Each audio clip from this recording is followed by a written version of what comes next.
আসসালামু আলাইকুম। তাসনিয়া রান্নাঘরে সবাইকে স্বাগতম জানাচ্ছি। আশা করছি সকলেই অনেক ভালো আছেন। আজ আমি আপনাদের সাথে শেয়ার করব নরম তুলতুলে সুজির চিতই পিঠা রেসিপি। যারা চাউলের গুঁড়া দিয়ে চিতই পিঠা বানাতে গিয়ে ব্যর্থ হয়েছেন তারা চাইলে এইভাবে একবার ট্রাই করে দেখতে পারেন। এটা যেমন সফট হয়, অনেক ছিদ্রযুক্ত, খেতেও ভীষণ ভালো লাগে। তো আশা করছি আমার আজকের রেসিপিটাও আপনাদের কাছে ভালো লাগবে। ভালো লাগলে প্লিজ চ্যানেলটিকে সাবস্ক্রাইব করে নেবেন। তো চলুন রেসিপিটা দেখে নিই। রেসিপিটা তৈরি করার জন্য এখানে একটা মিক্সিং বোলে নিয়ে নিচ্ছি 1 কাপ পরিমাণ কাঁচা সুজি, আর নিয়ে নিচ্ছি হাফ কাপ পরিমাণ ময়দা। এখানে চাইলে আটাও দিয়ে দিতে পারেন। আর দিয়ে দিচ্ছি হাফ চা চামচ ইস্ট, হাফ চা চামচ লবণ, 2 চা চামচ বেকিং পাউডার। এখন দিয়ে দিব 2 কাপ পরিমাণ হালকা কুসুম গরম পানি। এখানে চাইলে আপনারা কুসুম গরম দুধও দিয়ে দিতে পারেন। 2 কাপ পরিমাণ দিয়ে দিচ্ছি আমি পানি।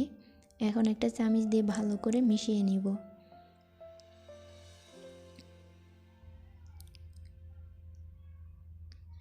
তো আমার মিশানো হয়ে গেছে। এটাকে একটা ঢাকনা দিয়ে ঢেকে রেস্টে রেখে দেব 15 মিনিটের জন্য। ফিরে আসলাম 15 মিনিট পর। এখন এইখানে একটা ব্লেন্ডারের জগ নিয়ে নিয়েছি। এই জগের ভিতরে এখন মিশ্রণটা ঢেলে নিচ্ছি। এটাকে আমি 3 মিনিটের জন্য ব্লেন্ড করে নিব।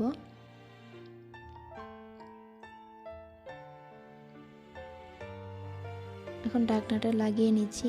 3 মিনিট আমি ব্লেন্ড করে নেব। 3 মিনিটের বেশি করা যাবে না। তো আমার ব্লেন্ড করা হয়ে গেছে। এখন আমি আবারও বাটিতে ঢেলে নিচ্ছি। এদিকে চুলায় একটা ফ্রাই প্যান বসিয়ে ফ্রাই প্যানটা গরম করে নিয়েছি। এখন এর মধ্যে 1 চামচের মতো ব্যাটার দিয়ে দিচ্ছি আমি।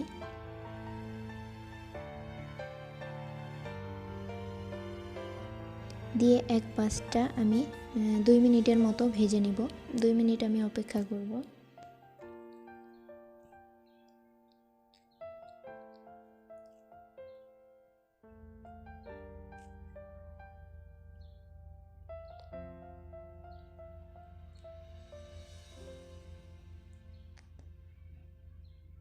চুলার আঁচটা মিডিয়াম টু লোয়ের মাঝামাঝি রেখে এই চিতই পিঠাটা ভেজে নিতে হবে।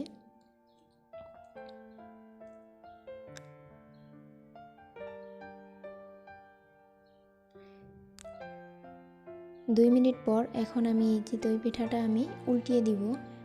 উল্টিয়ে বেশিক্ষণ ভাজবো না, 15 থেকে 20 সেকেন্ডের মতো রেখে এটাকে আমি উঠিয়ে নিব। একইভাবে আমি সবগুলা চিতই পিঠা তৈরি করে নিয়েছি। দেখেন কত ছিদ্রযুক্ত হয়েছে আর কতটা সফট হয়েছে। এটা আপনারা দীর্ঘ সময় পর্যন্ত রেখে খেতে পারবেন। এরকমই সফট থাকবে। মিষ্টি অথবা ঝাল যে কোনো কিছুর সাথে আপনাদের পছন্দ মতো যে কোনো কিছুর সাথেই পরিবেশন করতে পারবেন। আশা করছি আমার আজকের রেসিপিটিও আপনাদের কাছে ভালো লেগেছে। ভালো লাগলে প্লিজ একটি লাইক দিবেন। সেই সাথে আমার চ্যানেলটিকে সাবস্ক্রাইব করার অনুরোধ রইল। সকলের সুস্থতা কামনা করে এখানেই বিদায় নিচ্ছি। সবাই অনেক ভালো থাকবেন, সুস্থ থাকবেন। আল্লাহ হাফেজ। আসসালামু আলাইকুম।